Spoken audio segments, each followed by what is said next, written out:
and welcome to today's pre-recorded workshop. It's the 411 on cannabis, brought to you by Student Health Services. So my name is Claudia, and I'm a peer health educator at Student Health Services. On the left is a map of SHS, just to refresh your memory now that we're starting to open up more and doing more in-person services. If you'd like any more information after this workshop or you'd like to schedule an appointment, please call that number 562-985-4771, or you can always email us at wellness@csulb.edu with any questions that you have. Next slide, thank you. So by the end of this lesson, our goals are that you'll be able to identify the cultural difference between marijuana and cannabis, describe the parts of the cannabis plant, explain what the endocannabinoid system is and how cannabis affects it, identify 2 short-term effects of cannabis use, and identify 2 long-term effects of cannabis use. And just a disclaimer, cannabis use is prohibited on campus, and this presentation is not to promote the use of cannabis. Our goal is just to provide you with useful information so that you're educated. Though there are studies showing the medical benefits of cannabis use, it's still illegal federally, and there are negative health effects associated that we'll talk about a little bit later in the presentation. Next slide, please. So throughout this presentation, I'm going to be saying cannabis instead of marijuana or weed. Not only is this for educational purposes, but there's also a cultural reason, which I'll get to shortly. So early white colonists brought cannabis to North America to cultivate it as hemp, which was used for making rope, clothing, paper products. In the 1800s, cannabis became really popular as a medicinal product and it flourished. Then in 1906, the Food and Drug Act required labels on anything that contained cannabis. In 1910, Mexican immigrants began arriving in the US after the Mexican Civil War, and they brought recreational marijuana with them. So this led to a lot of racist anti-immigration propaganda, and it highlighted it as being marijuana menace, just in relation to immigrants and the products they were bringing over. So then things rapidly changed in the 1930s. So Harry Anslinger was the chief of the Federal Bureau of Narcotics, and he proposed a prohibition on cannabis. So the biggest thing was that he knew senators who were going to be voting on this bill bought and used cannabis for their own medicinal needs, and they bought the products from their drugstore, from their local pharmacist. So he decided to propose a ban on marijuana, knowing that these individuals would not know it was the same thing as cannabis. And then marijuana was labeled as a dangerous drug that made users violent, lustful, erratic, lazy, and useless members of society. So after that, the Marijuana Tax Act was passed, and it became extremely restricted and taxed. It was classified as a Schedule I drug in 1970s, which means that it's classified as one of the worst substances, has no accepted medical use, and a high potential for abuse. And this is classified along with heroin, bath salts, ecstasy. And then in 1996, medical marijuana was legalized in California, and now, as we know, it's legal recreationally as well. Cannabis's legal status varies in each state, but it's still classified as a Schedule I drug and illegal federally. These restrictions make it really hard for scientists or doctors to use cannabis for research purposes. And we spend billions of dollars a year on, prohibiting cannabis and the laws that have to do with that. So the next slide is going to be a video that was made during the 1930s, just to emphasize the view on marijuana and the different propaganda that was coming out. These high school boys and girls are having a hop at the local soda fountain. Innocently they dance. Innocent of a new and deadly menace lurking behind closed doors. Marijuana, the burning weed with its roots in hell. In this film, you will see the ease with which this vicious plant can be grown in your neighbor's yard, rolled into harmless-looking cigarettes, hidden in an innocent shoe or watch case. If you want a good smoke, try one of these. You will meet Bill, who once took pride in his strong will as he takes the first step toward enslavement. Of course, if you're afraid.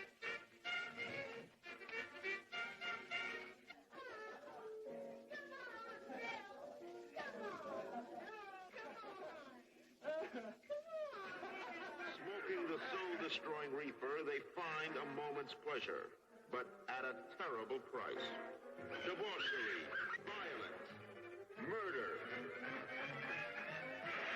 suicide, and the ultimate end of the marijuana addict. Hopeless insanity.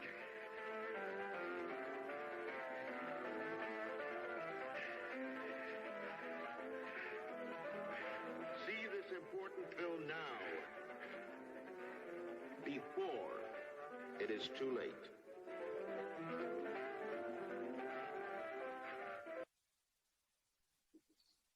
Thank you so much. So as you can see, it was all about insanity, murder, a lot of drama associated with it. So you can kind of see the view that they had at the time. So what is cannabis? So cannabis is a genus of flowering plants in the family Cannabaceae.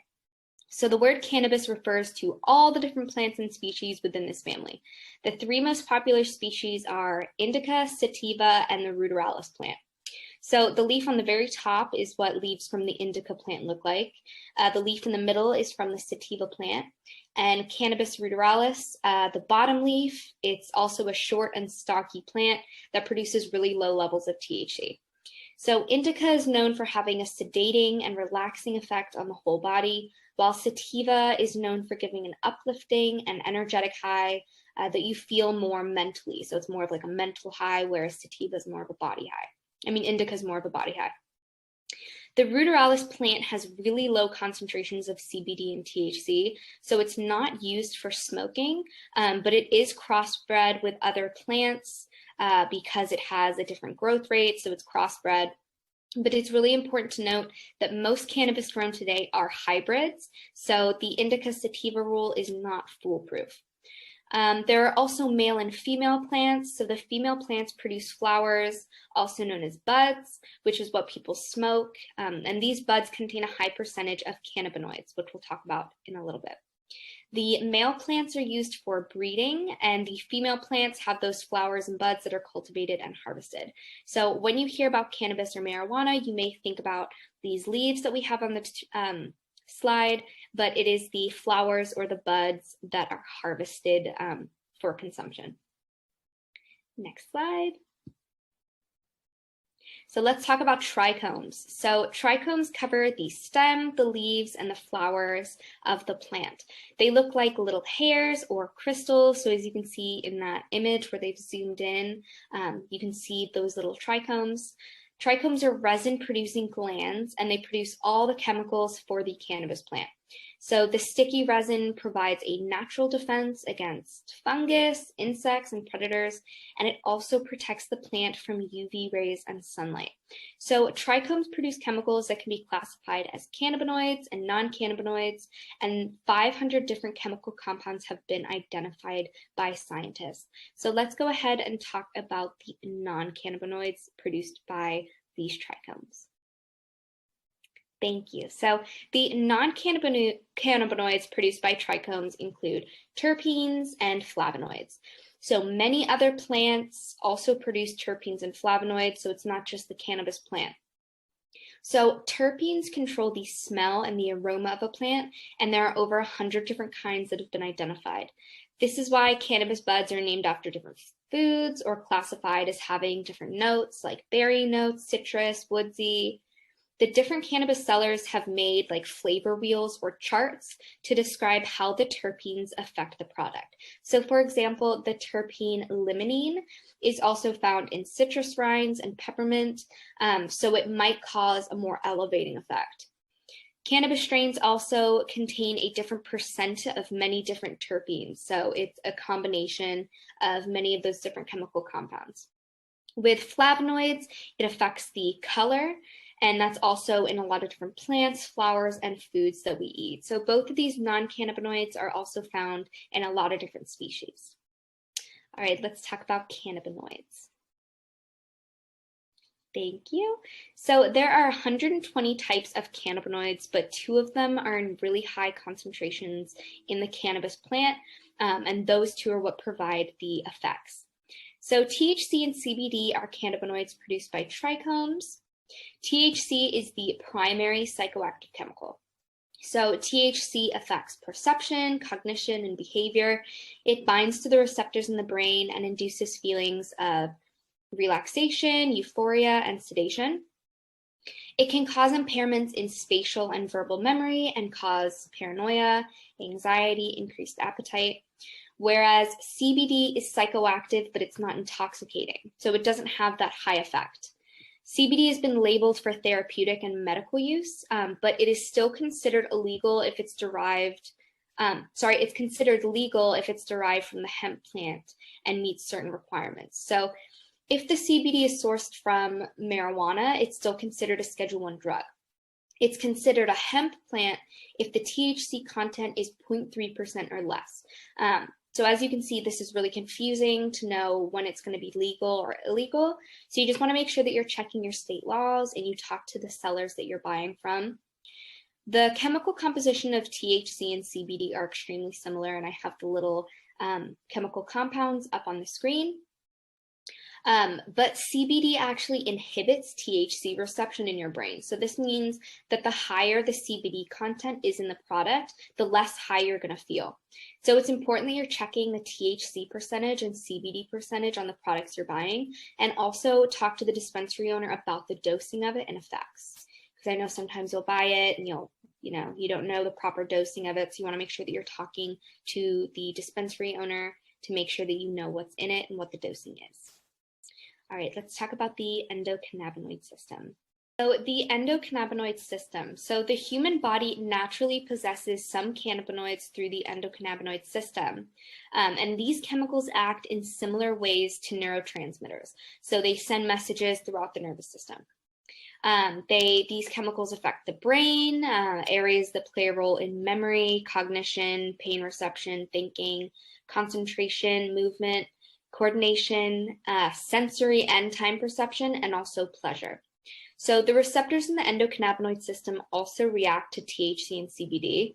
So when you add these cannabinoids from an outside source, it hijacks the system and disrupts the normal brain functioning.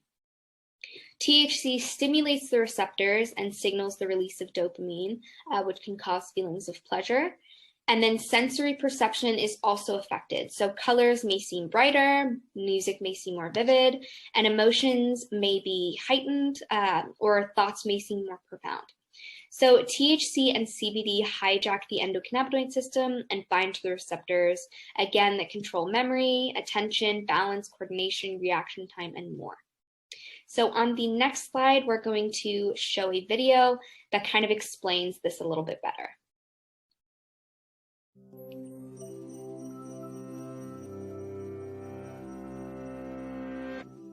In 1970, marijuana was classified as a Schedule I drug in the United States, the strictest designation possible, meaning it was completely illegal and had no recognized medical uses.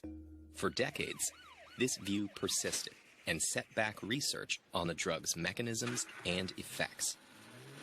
Today, marijuana's therapeutic benefits are widely acknowledged, and some nations have legalized medical use or are moving in that direction. But a growing recognition for marijuana's medical value doesn't answer the question, is recreational marijuana use bad for your brain? Marijuana acts on the body's cannabinoid system, which has receptors all over the brain and body. Molecules native to the body, called endocannabinoids, also act on these receptors. We don't totally understand the cannabinoid system, but it has one feature that provides a big clue to its function. Most neurotransmitters travel from one neuron to the next through a synapse to propagate a message. But endocannabinoids travel in the opposite direction. When a message passes from the one neuron to the next, the receiving neuron releases endocannabinoids. Those endocannabinoids travel backward to influence the sending neuron, essentially giving it feedback from the receiving neuron. This leads scientists to believe that the endocannabinoid system serves primarily to modulate other kinds of signals, amplifying some and diminishing others. Feedback from endocannabinoids slows down rates of neural signaling, That doesn't necessarily mean it slows down behavior or perception, though. For example, slowing down a signal that inhibits smell could actually make smells more intense. Marijuana contains two main active compounds, tetrahydrocannabinol, or THC, and cannabidiol, or CBD. THC is thought to be primarily responsible for marijuana's psychoactive effects on behavior, cognition, and perception, while CBD is responsible for the non-psychoactive effects. Like endocannabinoids, THC slows down signaling by binding to cannabinoid receptors, but it binds to receptors all over this sprawling, diffuse system at once, whereas endocannabinoids are released in a specific place in response to a specific stimulus. This widespread activity, coupled with the fact that the cannabinoid system indirectly affects many other systems, means that each person's particular brain chemistry, genetics, and previous life experience largely determine how they experience the drug. That's true much more so. Thank you so much. There's just one thing I want to address in that video, though. So in the video, it mentioned that CBD is responsible for the non-psychoactive effects, but CBD is still considered a psychoactive chemical. So a chemical is considered psychoactive when it acts on the central nervous system and alters brain function, resulting in changes in perception, mood, consciousness, or behavior. So CBD doesn't have the intoxicating effect that THC has, but it still causes changes in the central nervous system and alters brain function. All right, next slide, please.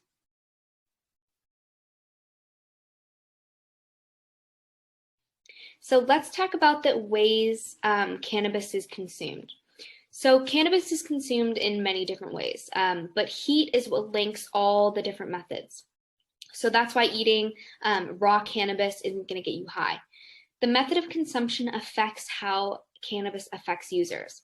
So the first way that you can consume it is by smoking cannabis or inhaling it with vaporizers. The sense of elation or high starts within minutes, and it's going to peak after 10 to 30 minutes. The high wears off after about 45 minutes to 3 hours, with the average length being around 2 hours. The cannabinoids enter the lungs before being absorbed by your bloodstream, and the high you feel depends on the potency and the concentration of the cannabis that you're consuming. You can also ingest cannabis. It's important to know that it takes 1 to 2 hours to feel the effects, so it's a really common mistake for people to take another dose thinking it didn't work before they actually feel the effects of the first dose. So it's super easy to take way too much when ingesting. So sensations peak at around 2.5 to 3.5 hours in, and the effects wear off after about 4 to 6 hours. So effects may last longer, and the high from edibles is usually way more intense than other methods. The concentration can even vary from products made in the same batch, especially if it's homemade. So if you home make edibles, it's going to be really hard to tell how much you're dosing. And one part of the batch may have a higher concentration than another part of the batch. And then the cannabinoids are going to be broken down in the gut. The biggest thing to remember about ingesting is to start with a low dose and go slow. So you want to make sure that you're really monitoring how you feel and how much you're dosing. The third way is with topical. So these are absorbed, they're transdermal patches or different creams, and the cannabinoids are absorbed by the skin. So there's a steady rate of infusion, so it's sometimes used medically for patients, but patches that contain THC can produce a very wild and intense high. So these ones are either transdermal or topical treatments that the cannabinoids are absorbed through your skin and into your bloodstream. Next slide, please. Thank you. All right. So the effects of use really depend on the person, the situation, and the strain, which all comes together to affect everyone extremely differently. So the person includes that person's specific experience with cannabis in the past and what their tolerance is.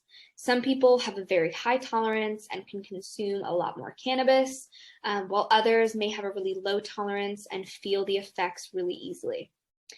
Individuals may also have mental health conditions like anxiety, depression, schizophrenia, PTSD, and this will affect how cannabis affects them. The situation includes aspects like other drug consumption. So if you're on medications, you're consuming alcohol, or you're taking other drugs, the cannabis is going to affect you differently than if you were sober, right? So adding other drugs to the situation is going to have a really big effect on how the cannabis affects you. The situation also includes the user's mood, what their expectations are for consuming it, and the atmosphere that they're in, so like the physical atmosphere they're in, the people they're around. Lastly, there's the strain, and the strain affects how cannabis affects an individual because the potency of the cannabis, the strength, and the quantity that an individual consumes, and also how we talked about the method of consumption and how that can affect you differently. These are all going to affect the user. So like I said before, it's really important to look at the CBD and the THC percentages on the product you're consuming. The potency of cannabis and the balance of chemicals depends on how the cannabis was grown and processed as well. So if you're consuming cannabis that's not from a dispensary, you have no idea what's in it. You don't know if it's laced with something, you don't know the regulations that it had to go through to get to you, and the THC and CBD percentages are unknown. But cannabis grown in California and sent to legal registered dispensaries is regulated more than some of the food that's grown in California. So it's really, really regulated. It's also highly taxed, and it's only distributed to individuals who are 21 plus. For instance, if the farm that they're growing the cannabis is within a certain distance from a farm that's growing food with pesticides, they are not allowed to sell that. So it's really highly regulated and taxed. So if you're buying from a legal dispensary, the products are going to be highly regulated, controlled by state regulations, so you know what you're getting. Lastly, I want to emphasize that cannabis has changed so much over the years, and the cannabis that's sold today is a lot different than when your parents were teenagers. Just from the 1990s to 2018, the THC content has rose from 4% to over 15%. But in some vaporizers, you can get THC content up to 80%. So this is why sometimes when parents, cannabis becomes recreationally legal and they want to use it, they have a really big shock because it's a lot higher in concentration than when they were a kid, right? So they might overdose it and take too much and become way too intoxicated and high from it. So you just want to make sure that you're really looking at the percentages on what you're using and talking to the dispensary owners. All right, next slide.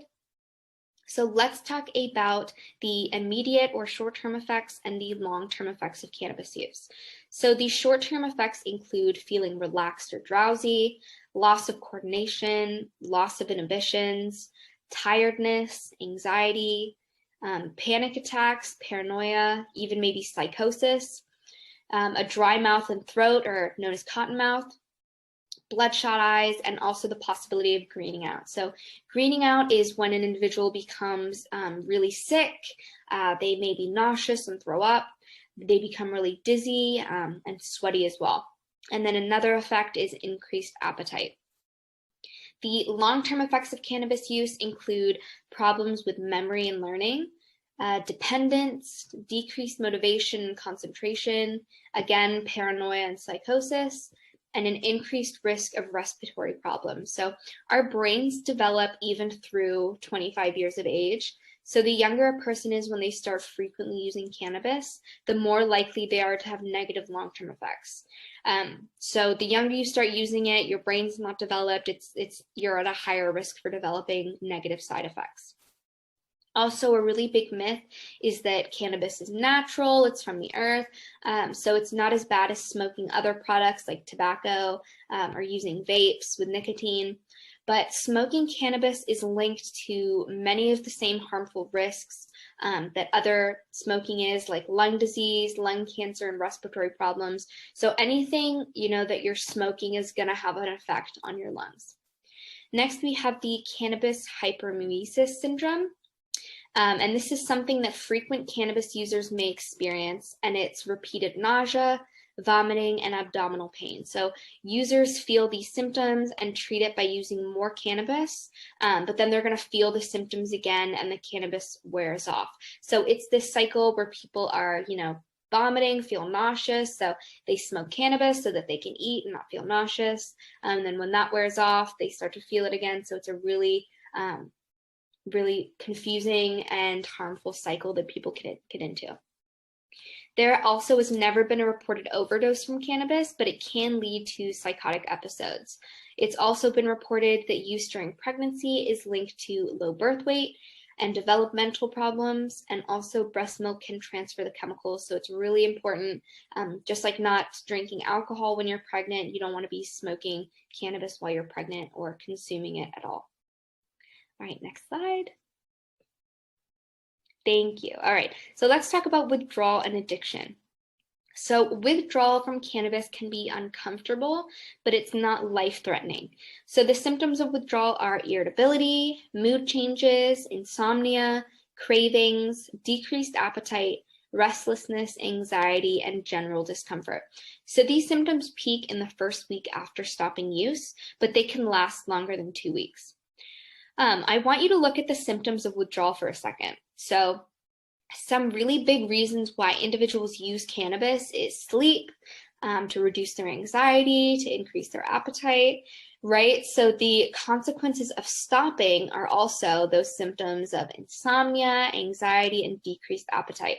So people are using it for these reasons, but then when you stop using, you're going to have those same symptoms, maybe even worse than you did before from quitting use. So it's really important that you take that into account with cannabis use, and you know what the potential side effects are and that it can make those things you're trying to get rid of worse. So cannabis is not physically addictive, but it is psychologically addictive. So what does this mean? This means that your body won't become dependent on the substance to function, but your mind creates an extreme desire for cannabis, and that's what can negatively affect you.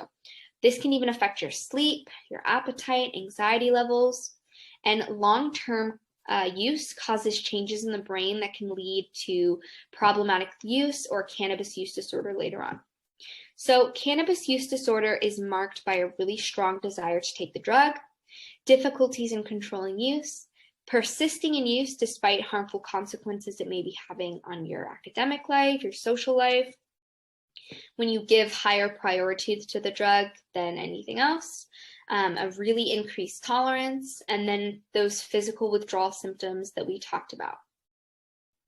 All right, next slide. So these are just some reflection questions. You can either write it down when you're watching this and pause the video, or just kind of think about it to yourself. So 1, how do you view cannabis after learning about the possible consequences associated with withdrawal and addiction? And is it different than what you've seen in the media? Next, I want you to, if you just want to pause the video or write it down, just to kind of reflect and take a few minutes just to reflect on those questions. Next slide. Thank you so much. All right, so let's talk about synthetic cannabis. So synthetic cannabinoids are sold as legal alternatives to cannabis, and they claim to have similar effects. So the synthetic cannabinoids are sold as herbal smoking blends under the names like K2, Spice, and Chronic, and you can buy it in some gas stations, smoke shops, and even online. So even though it's sold and marketed as safe and legal, these products contain ingredients that are very dangerous and even sometimes illegal. So synthetic cannabinoids have recently been outlawed in many cities and states, which includes California. So California has completely banned them. It's a plant material that's been sprayed with one or more synthetic chemicals that's supposed to mimic some or the effects of cannabis when smoked.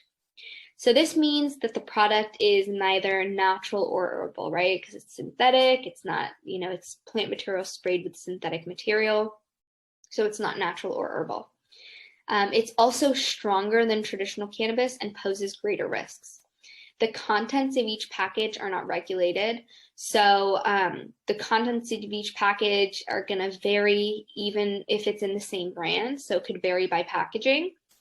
And the immediate side effects are drowsiness, paranoia, irritability, agitation, memory issues, confusion, panic attacks, anxiety, seizures, and convulsions. And it can even lead to rapid heartbeat or a really slow heartbeat, nausea, vomiting, and more. And then the long-term effects are heavy dependence. So people become really dependent on synthetic cannabinoids. It's also been linked to memory loss, paranoia, psychosis, and withdrawal. There's also been a lot of overdoses and death linked to synthetic cannabis just because of the chemicals in it. Some people have died, become really sick, had overdoses, had to go to the hospital. So that's why so many cities and states have gone ahead and banned synthetic cannabis. So it can be really dangerous for people. All right, next slide. So let's talk about responsible use with cannabis. So be aware of the dosing and the potency of the cannabis you're consuming. You also want to be aware of your tolerance levels and the product that you're consuming. So again, how we're talking about the potency of it, check the THC and the CBD levels, just to know, the dosing and everything related to the cannabis that you're consuming. You also want to keep cannabis products away from children and pets by storing it in a secure place. So I know sometimes we see videos where someone's dog has maybe eaten someone's edible out the trash, or they got a hold of something, and this can be really life-threatening to animals. They can die from consuming this. So you really want to make sure that you're keeping it in a safe place. And then also you don't want any children to get their hands on it and to consume it. So you want to make sure that you're storing it in a secure and safe spot that they're not going to be able to get to. You also want to respect other people's choice to not use cannabis, and you never want to pressure anyone into using it. Also, pay really big attention to how your consumption is affecting your life. So look at when you started using or when your use increased, and look at how it impacted your social life, your work life, education, home, just everything, and determine if it's negatively affected any of those aspects of your life. If you consume cannabis and you're feeling way too high, there are some things you can do. The biggest thing you want to do is to remind yourself that it's temporary and it's not going to last forever. A lot of people, when they become, when they green out or they become extremely sick, extremely intoxicated and high, their biggest fear is that it's never going to go away. Time perception moves by really slowly. So you just have to keep telling yourself that it's going to pass and it's not going to live forever. You can also keep pure CBD products on you, whether that's an ointment or a pure CBD gummy, because CBD inhibits the amount of THC your body can process, and it also inhibits the effect of THC, so it should be able to bring your high down. There are also people who say that the terpenes in lemonade can bring down your high. Also, the terpenes in peppercorns. So if you have fresh whole peppercorns, you can grind them down and then you smell the powder. And these two things are supposed to reduce your high. The biggest thing too is if you're alone, make sure that you call a friend to come over and keep you grounded. Try to watch a show or do something that takes your mind off how you're feeling. Another big thing is you don't want to drive a car, operate any heavy machinery, or engage in risky physical activity or sexual activity after use. So for one, it's illegal to drive while intoxicated. Cannabis slows your reaction time and your ability to make decisions. It also impairs coordination, distorts perception, and leads to memory loss and difficulties problem solving. So you should not engage in sexual activity either, because you're less likely to engage in safe practices, which is like wearing condoms, using your birth control, and you can't give consent while intoxicated. So that's a really big one to remember. Okay, next slide. Thank you. So let's talk about the laws and regulations related to cannabis, So legal, recreational, and medical cannabis use varies by state, but cannabis is still illegal federally. Cannabis is legal for medical and recreational use in California, but there are some rules that go with it. So the first rule is you must be over 21 in order to purchase, possess, or use cannabis. You must use cannabis on private property, so you can't use it in a park, a campsite, playgrounds, music venues, bars, restaurants, or even sidewalks. So you have to use them in a private setting like your home, because you're not allowed to use them in a public setting. There have been some little places that have opened in LA called cannabis cafes, where you're allowed to order food and sit on their patio and ingest cannabis either by smoking it or by eating it. But they get special licenses to do that. They get approval. But if it's, just you and you're looking to ingest, you want to make sure that you're doing it in a private place, preferably your home. You also want to keep any cannabis product that you have in California. So it's legal to leave California with cannabis products or to mail cannabis from California. It's also illegal to drive under the influence of cannabis, and it's illegal to open and use cannabis in a vehicle. So just like you're not allowed to have an open bottle of vodka in your car, you're not allowed to have an open packaging of cannabis in your car. Lastly, it's only legal if you buy it from a licensed retail location, and it is illegal to buy cannabis from an unlicensed professional or person. So you just want to make sure that they have a license, that they're following the laws and selling it, just because that's safer for you as well. You want to know what you're getting, you want to know the percentages and how it's going to affect you. So you really want to make sure that you're talking to a trusted professional. Next slide. All right, so we're almost at the end. I'm just going to give you guys some resources. So here are some resources if you have any questions, you want to access more SHS services. You can also visit our ATOD website in order to take the ETOC assessment, and this can help you assess your cannabis use and how much you're using. All right, and thank you so much for listening to our 411 on cannabis workshop. We really hope that you learned a lot about it, you got some information, and we hope to see you in the next one. Thank you.